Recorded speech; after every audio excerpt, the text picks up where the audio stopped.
Olá, meus amigos, olá, minhas amigas do Legislação Integrada. Aqui quem fala é o professor Bruno Valente. A nossa conversa de hoje é sobre a edição de número 206 do Jurisprudência em Tese do STJ. O tema de hoje, gente, é medidas protetivas na Lei Maria da Penha. É a segunda edição sobre o assunto, a segunda edição seguida, na verdade. Antes de começar, fica aquele convite de sempre para você que vem sempre aqui, mas não está inscrito no nosso canal, seja no Spotify, Deezer, Apple Podcasts, Google Podcasts ou no YouTube. Não deixa de ativar o sininho para ficar sabendo das notificações e de nos seguir no nosso Instagram, @legislação_integrada, onde temos novidade diariamente. O convite mais importante de todos, acesse legislaçãointegrada.com.br. Lá você vai conhecer o Clube da Lei, nosso clube de membros que te dá acesso a todos os planos de leitura do Legislação Integrada e também ao nosso material semanalmente atualizado para você ter um estudo completo, atualizado, organizado de lei seca e jurisprudência, é o que você precisa para sua aprovação. Então vem fazer parte do nosso clube e, gente, vamos ter uma grande novidade. Em breve podem nos acompanhar que logo mais a gente vai trazer novidades aí nas nossas redes sociais. Mas sem mais delongas, com esse clima de suspense aqui no começo, vamos para a primeira tese de hoje. Tese 1. É desnecessária a demonstração de subjugação feminina para o deferimento de medidas protetivas de urgência previstas na Lei Maria da Penha. Gente, já conversamos bastante sobre medidas protetivas de urgência. Para quem não se lembra, escuta também o podcast da edição número 205, porque normalmente, quando há mais de uma edição sobre o mesmo tema, as primeiras edições são mais introdutórias, então demonstram melhor o que são essas medidas protetivas, quais são as suas principais características. Então nós vimos, por exemplo, que são medidas satisfativas, de caráter satisfativo, elas estão previstas lá, sobretudo no artigo 22 da Lei Maria da Penha, que traz um rol aqui que não é exaustivo. Enfim, várias características que são muito importantes. E essa tese 1 vai tratar sobre os requisitos para o deferimento das medidas protetivas de urgência, que estão lá na Lei Maria da Penha.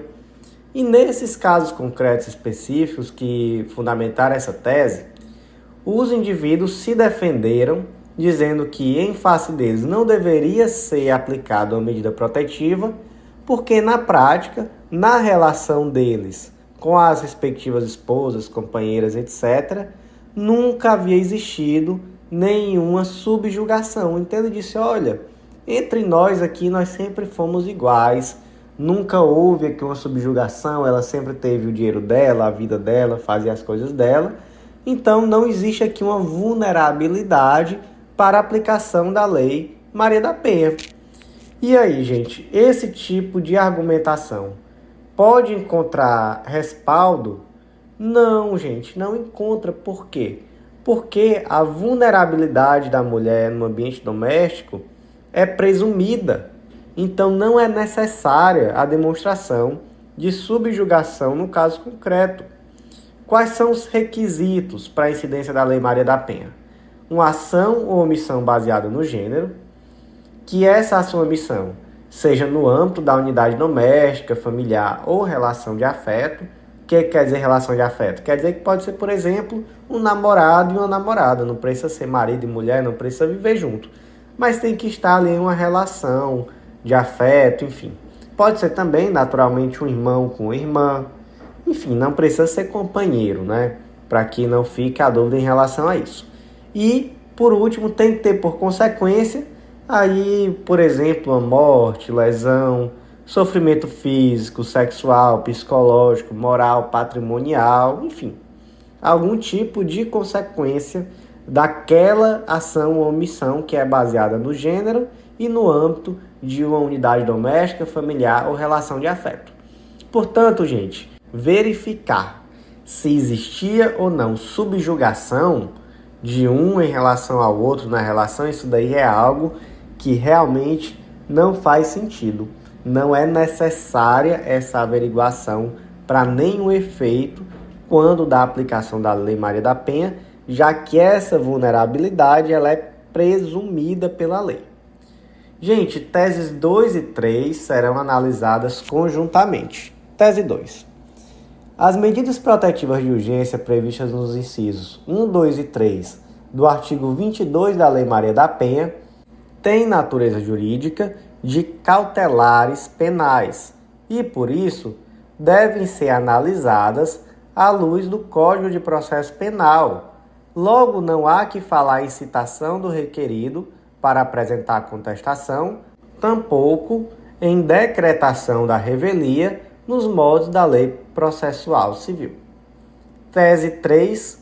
As medidas protetivas deferidas com base no artigo 22, incisos 1, 2 e 3 da Lei 11.340 de 2006, Lei Maria da Penha, possuem natureza penal. Por essa razão, deve ser reconhecida a incompetência das câmaras cíveis para apreciar e julgar recursos propostos contra as referidas decisões. Vamos lá, gente. Nós temos aqui, no artigo 22 da Lei Maria da Penha, 6 incisos. Como eu já disse, 7 incisos. Como eu já disse, aqui não são medidas exaustivas. No caso concreto, pode ser tomada alguma outra medida protetiva. Isso daí não é algo que existe nenhum tipo de impedimento. O detalhe é, segundo o STF, o STJ também, 3 dessas medidas, ou melhor, 3 desses incisos, são cautelares de natureza penal e os demais têm natureza civil. Quais são as cautelares de natureza penal? São as de inciso 1, 2 e 3. Por que elas são de natureza penal? Porque, de alguma forma, existe nessas cautelares algum tipo de restrição à liberdade. Então, veja só. Inciso 1. Suspensão da posse ou restrição do porte de arma com comunicação ao órgão competente nos termos do Estatuto do Desarmamento. 2. Afastamento do lar, domicílio ou local de convivência da ofendida. 3. Proibição de determinadas condutas, dentre as quais a aproximação da ofendida, seus familiares, testemunhas, até o limite mínimo de distância entre o agressor e estes. B. Contato com a ofendida, seus familiares e testemunhas por qualquer meio de comunicação. C. Frequentação de determinados lugares a fim de preservar a integridade física e psicológica da ofendida. Então, gente, aqui você vê uma verdadeira, tirando aqui o inciso 1, né? No inciso 1 você tem uma restrição à porte de arma, já é uma restrição à liberdade, né? Mas no 2 e 3 você vê realmente uma restrição à liberdade de locomoção, né? Então aqui fica ainda mais claro. Então o indivíduo vai sair do lar, você não pode nem chegar perto da casa que você morava. Você não pode aqui se aproximar da ofendida. Você não pode ter contato, entrar e fazer qualquer tipo de comunicação com determinada pessoa. Ou então você não pode frequentar o lugar onde a sua ex-companheira está. Então, veja só. Você não pode ir ao trabalho da sua ex-companheira, por exemplo. Então, aqui nós temos realmente medidas que têm um caráter penal porque elas adentram na liberdade do indivíduo. Já os outros incisos trazem medidas de natureza civil. Vamos ver quais são. Restrição ou suspensão de visitas aos dependentes menores, ouvida a equipe de atendimento multidisciplinar ou serviço similar. Prestação de alimentos provisionais ou provisórios. Comparecimento do agressor a programa de recuperação e reeducação. Acompanhamento psicossocial do agressor por meio de atendimento individual ou em grupo de apoio. Então, olha só. A lógica aqui é civilista, né, gente? É questão de direito de visita, é questão de prestação de alimentos, comparecimento a programa de reeducação, acompanhamento psicossocial. Então aqui é mais Nutelinha, né, digamos assim. Não existe aqui algo que vai interferir na liberdade do indivíduo. Ele vai ser, no máximo, aqui obrigado a pagar, ele vai ter que fazer um acompanhamento psicossocial, psicológico, ele vai ter que regular aqui que dias ele vai poder visitar as crianças. Então aqui não tem natureza penal, né? E aí, qual é o efeito disso? O efeito disso é que quando se aplica uma medida protetiva de urgência dos incisos 1, 2 e 3, que são aqueles que têm natureza de cautelar penal, não há que se falar em tramitação de acordo com o Código de Processo Civil. Você vai olhar sempre para onde? Você vai olhar sempre para o Código de Processo Penal. Então aqui não existe revelia, não existe apresentação de contestação. O rito vai ser o rito do Código de Processo Penal. Então o indivíduo vai apresentar uma resposta escrita à acusação e etc. Enfim, vai correr de acordo com aquilo que está no Código de Processo Penal. E não tem efeito de revelia, né, gente? Não existe revelia no processo penal, não existe isso de você dizer, não apresentou uma defesa, vamos aqui então partir do pressuposto que tudo que a acusação falou é verdade. Isso daí não existe no processo penal, né? E o que a outra tese fala? Ela fala, olha, se aqui tem natureza penal, a Câmara Cível do Tribunal de Justiça do Estado ela é incompetente para apreciar um recurso proposto contra essas medidas. Então, o órgão fracionário do tribunal que vai julgar é aquele órgão fracionário especializado em matéria penal, não aquele especializado em matéria civil. Isso daí tranquilinho, né? Não tem muito aqui o que se discutir. Agora, gente, só para a gente poder dar uma aprofundadazinha aqui. Quais são os efeitos do reconhecimento da natureza penal dessas cautelares dos incisos 1, 2 e 3 do artigo 22 da Lei Maria da Penha? Veja só. De um lado, protege a vítima, pois concede a ela um meio célere e efetivo de tutela de sua vida e de sua integridade física e psicológica, pleiteada diretamente à autoridade policial e reforçada pela possibilidade de decretação da prisão preventiva do suposto autor do delito. Olha só, para a vítima é legal. E para o acusado? De outro lado, protege o acusado, porquanto concede a ele a possibilidade de se defender da medida a qualquer tempo, sem risco de serem a ele aplicados os efeitos da revelia. Então, de um lado, protege a vítima, que vai ter um meio célere e efetivo de tutela, e do outro, protege também o acusado, que não vai ter contra ele os efeitos da revelia. Tese 4. A competência para a persecução penal de crimes praticados no âmbito da violência doméstica e familiar contra a mulher é do juízo do local dos fatos.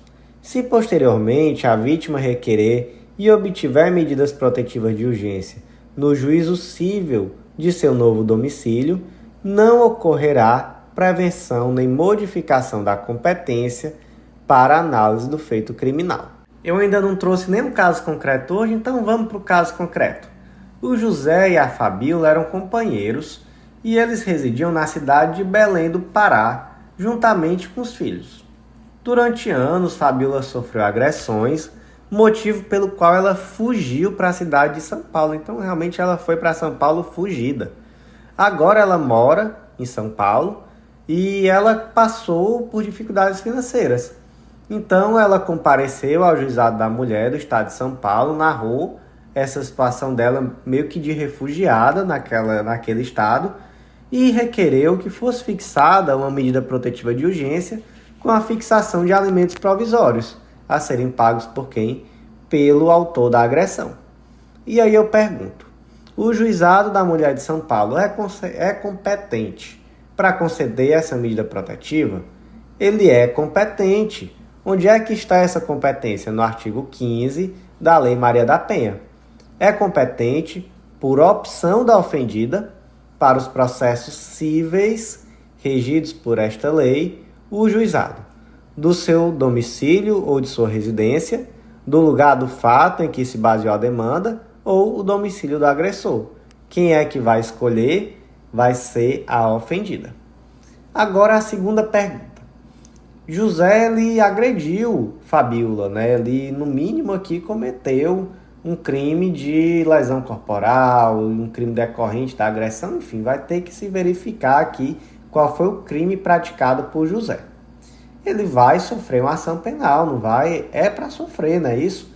E aí, vamos lá. Quem foi que primeiro ficou sabendo dessas agressões? Foi o Juízo de São Paulo. Quem é que primeiro fixou alguma medida protetiva? O Juízo de São Paulo. Quem é que vai ser competente para julgar a ação? Agora eu peguei aqui um monte de gente com certeza errou. Aqui, quem vai ser competente para julgar a ação penal é o lugar do fato, artigo 70 do Código de Processo Penal. A competência será de regra determinada pelo lugar em que se consumar a infração, ou no caso de tentativa, no lugar em que for praticado o último ato da execução. Onde é que esses atos foram praticados? Foram na cidade de Belém do Pará. Então, na cidade de Belém do Pará, o José agrediu a Fabíola repetidamente durante anos. Então, é lá que ele vai ser denunciado. Ah, professor, mas essa medida aí que foi deferida pelo Juizado de São Paulo não gera prevenção, não? Não, gente, não gera, né? Inclusive, a gente já viu que foi uma medida de natureza cível. Fixação de alimentos, medida de natureza cível. Não tem o que se falar aqui em prevenção de forma alguma. Aí você diz assim, professor, mas não seria mais benéfico para a vítima, não? Que fosse processado lá no município de São Paulo? Gente, vamos pensar aqui, né? Em primeiro lugar, isso daí ia ser só um motivo para poder o José precisar se deslocar para São Paulo. E é tudo que a Fabíola certamente não quer, é que esse senhor vá para São Paulo e possa ali descobrir onde é que ela mora, colocar a vida dela em risco. Então, não é benéfico de forma alguma, é melhor que ele fique lá onde ele está mesmo. E outra coisa, aqui estamos falando de uma ação penal, então nós precisamos ter um processo que facilite a elucidação dos fatos e, pela lógica, né, o melhor local para isso é exatamente o local onde houve a consumação do fato. Então, realmente, vai aqui para a regra, tá? A regra que está lá no Código de Processo Penal, artigo 70, local do fato. Tese 5. Compete à vara especializada da violência doméstica e familiar contra a mulher julgar pedido incidental de natureza cível realizado em medida protetiva de urgência que envolva autorização para viagem ao exterior e guarda unilateral de infante. Então, aqui a gente volta lá no comecinho, eu falei para vocês, né? Gente, aqui no artigo 22 tem 7 medidas, mas essas 7 medidas não são exaustivas. Olha aqui um exemplo de uma medida protetiva de urgência que pode ser aplicada. O suprimento de autorização de viagem de infante para o inferior. E o que diabo é infante, professor? Infante é criança, né? De uma criança para o interior. Vamos aqui para um caso concreto. A Carla e o Mariano eram companheiros, bem como eles são pais de Tiago, criança de 2 anos de idade. Mariano praticou inúmeras agressões em face de Carla, o que a levou a procurar socorro junto à delegacia da mulher. A juíza do Juizado Especializado em Violência Doméstica, ao conhecer do caso, de imediato fixou medidas protetivas. E aqui, né, a gente sabe que até a delegada, né, poderia já fixar essas medidas protetivas, tá? Então a gente pode até pensar dessa forma, tá? A própria delegada fixou aqui medidas protetivas. Mas o Mariano, apesar dessas medidas protetivas, passou a perseguir a Carla, causando um verdadeiro temor pela sua vida e integridade física. Então veja só, né? Não funcionaram aqui, essas medidas não foram suficientes. Inclusive, mais na frente a gente vê que Mariano pode ser preventivamente preso, pode sofrer aqui uma prisão preventiva por descumprir, tá? Mas vamos lá, voltar por exemplo. A Carla, então, ela resolveu voltar para o seu país de origem. Ela era boliviana e realmente ela viu, não, aqui no Brasil para mim já deu, eu quero voltar para casa e eu quero levar meu filho Tiago, nada mais justo, né?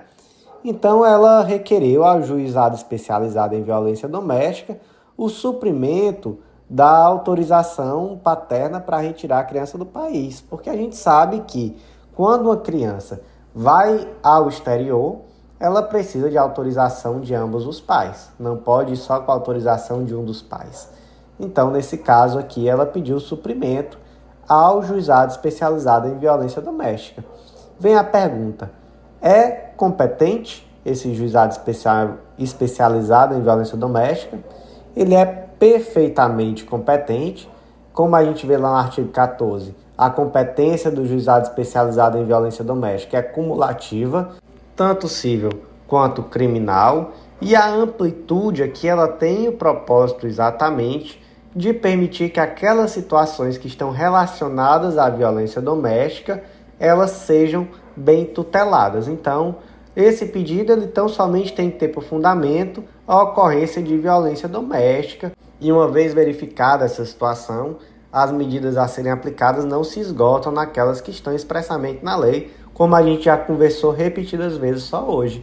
Então, perfeitamente possível. Então, a questão da alegação da incompetência, dizer não, aqui tem que ser uma vara cível, tem que ser uma vara de direito de família, enfim, nada disso aí vai ter amparo perante o Poder Judiciário. A vara especializada em violência doméstica e familiar é sim competente para apreciar esse pedido, que, ao fim, é uma medida protetiva, de caráter urgente, inclusive. Então, é uma medida protetiva de urgência, sim.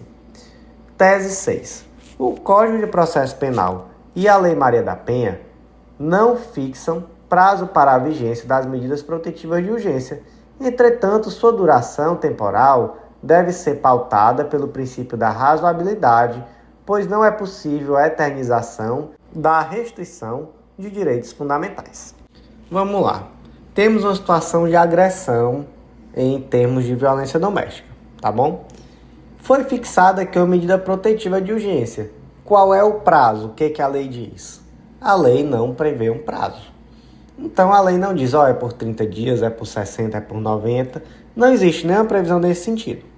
Isso quer dizer que a medida pode ser fixada eternamente, perpetualmente? Não, né? Não pode. O que existe aqui, gente, é uma medida de caráter cautelar. Ela é vigente de imediato, mas apenas enquanto essa medida for necessária para os fins a que ela se propõe. Então, na prática, o juiz deve fixar, não precisa dizer que vai ser por 30, 60, 90 dias, mas o ideal é que ele vá reavaliando no decorrer do tempo. Então, foi fixada hoje. Passaram-se meses, anos, nenhum tipo de comunicação, de outra tentativa de aproximação, de agressão, enfim. As coisas estão calmas, nada mais aconteceu. Passou aí já um bom tempo, é necessário manter? Não, né? Já não é necessário manter. Então, nesse caso que a gente trouxe aqui no material escrito, a medida foi fixada em 15 de janeiro de 2018, que foi quando o judiciário teve conhecimento da situação de agressão. E na sentença condenatória, o juiz disse assim, olha, você nunca mais se aproxime de Tereza. Você nunca mais. Então, aqui uma medida protetiva de caráter eterno.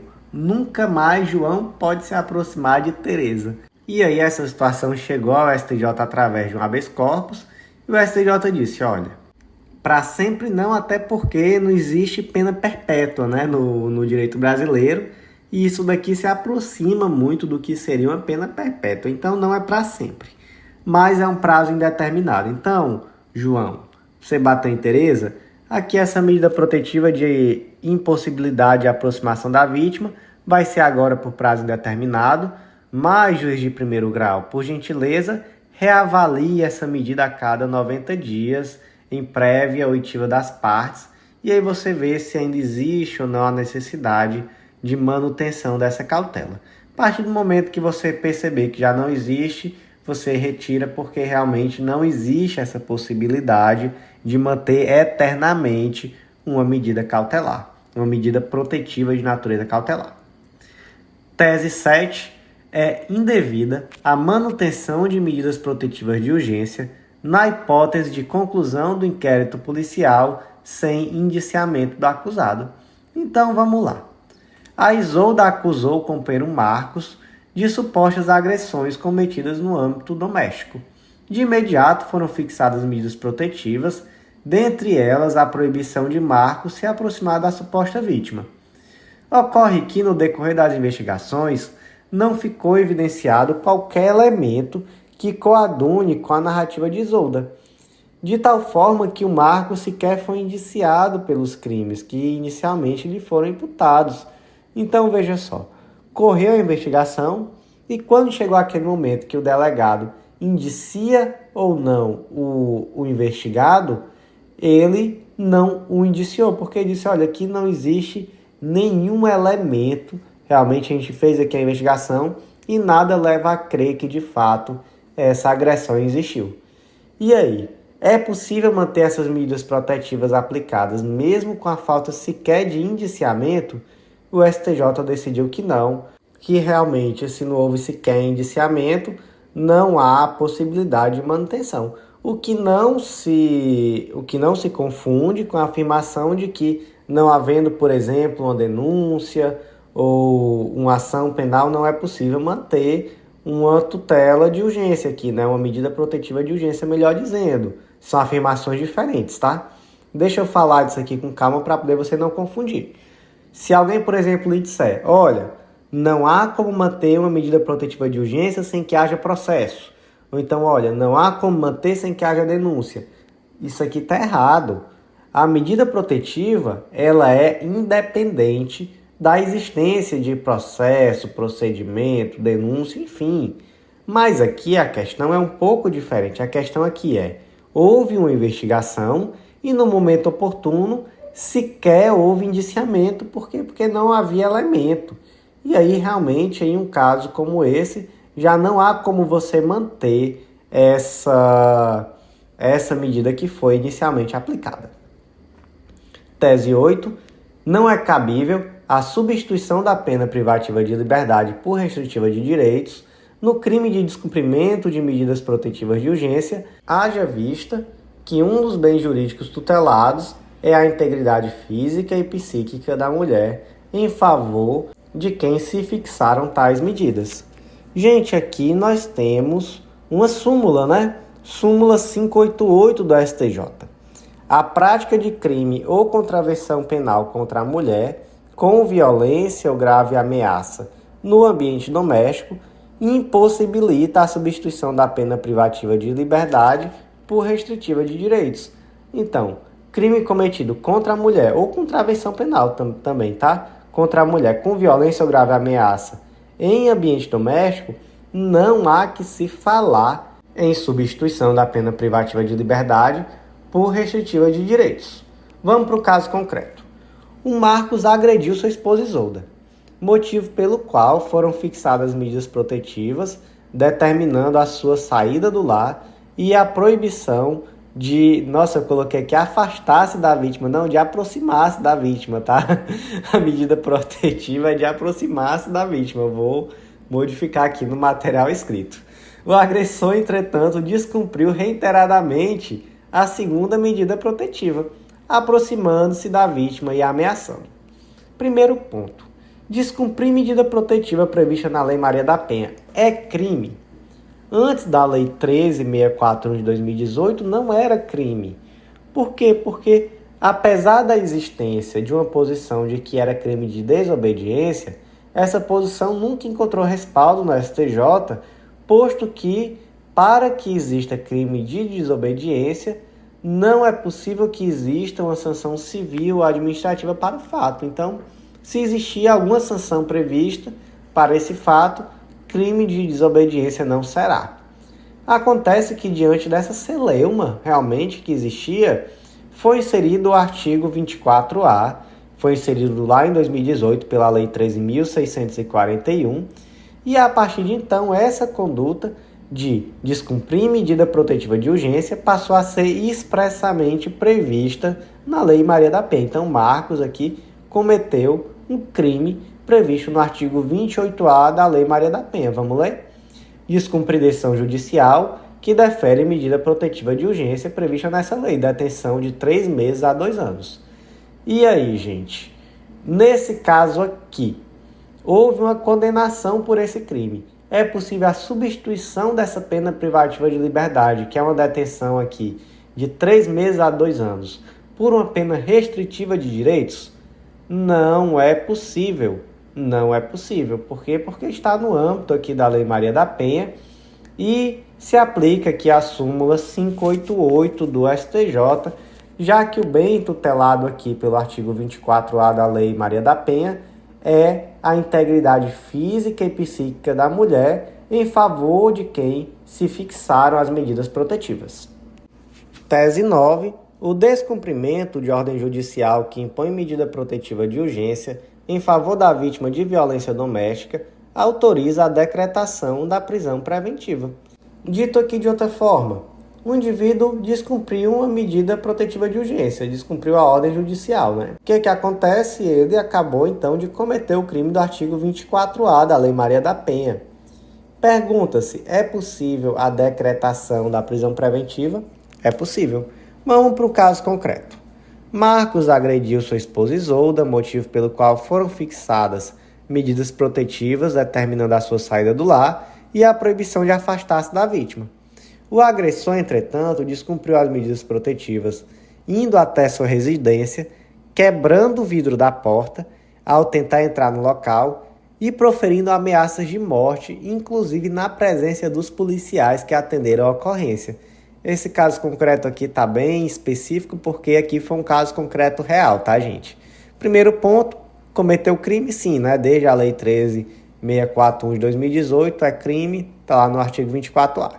Em tese, é possível a decretação da prisão preventiva? Sim, porque nos termos do artigo 312 do Código de Processo Penal, a prisão preventiva pode ser decretada, seja para garantia de ordem pública, ordem econômica, por conveniência da ação criminal ou para assegurar a aplicação da lei penal, desde que presentes prova da existência do crime e indício suficiente de autoria. No caso aqui de crime de violência doméstica contra a mulher, a custódia provisória aqui ela é cabível para garantir a execução das medidas protetivas que estão presentes na Lei Maria da Penha. Então, perfeitamente possível, o indivíduo quebrou o vidro, tentou entrar na casa e proferiu ameaças de morte em descumprimento de uma medida protetiva anteriormente fixada, então ele tem que passar uns diazinhos no xadrez para refletir mesmo. Tese 10. Cabe habeas corpus para apurar eventual ilegalidade na fixação de medida protetiva de urgência consistente na proibição de aproximar-se da vítima de violência doméstica e familiar, pois existe aqui uma limitação à liberdade de ir e vir do paciente. Tá bom, já conversamos aqui longamente que as medidas protetivas de urgência dos artigos 22, inciso 1, 2 e 3 da Lei Maria da Penha possuem natureza de cautelar penal. Por quê? Porque limita a liberdade de ir e vir do paciente. O indivíduo não pode se aproximar da ofendida. 500 metros a ofendida está num quarteirão, ele tem que ficar 5 quarteirões para lá. Isso é uma forma de limitar a liberdade de locomoção, né, gente? Então, se existe uma lesão à liberdade de locomoção, é possível impetrar habeas corpus? É perfeitamente possível, gente, é perfeitamente possível. E eu digo mais, além de esse indivíduo já está sofrendo ali uma lesão ao seu direito de locomoção, e aqui eu não estou dizendo que é justo ou injusto, eu estou dizendo que de fato, em tese, existe uma lesão ao direito de locomoção, né? Então, além disso, ele se descumprir, ainda pode sofrer uma prisão preventiva, então ele pode, em um eventual descumprimento dessa medida, ser preso, né? Então, veja só, qual é a dúvida que existe aqui, se há ou não uma lesão e potencial lesão ainda maior ao direito de locomoção. Então, claramente, cabe sim habeas corpus. E, gente, por hoje foi isso, foram 10 teses. Eu agradeço muito a você que ouviu até o final. E te convido a continuar vindo aqui, ouvir nossos podcasts. Não deixa também de compartilhar para aquele amigo. É um projeto gratuito que eu faço aqui de todo o coração e que realmente ajuda muito no crescimento do nosso projeto como um todo, do Legislação Integrada como um todo, quando você compartilha para outras pessoas também conhecerem, quando você dá um feedback legal, dá uma indicação, então dá essa força aí que com certeza vai ajudar demais. Fica, por último, né, aquele convite que eu já não aguento mais fazer, não deixa de acessar legislaçãointegrada.com.br, vem fazer parte do nosso Clube da Lei e nos acompanha aí também nas redes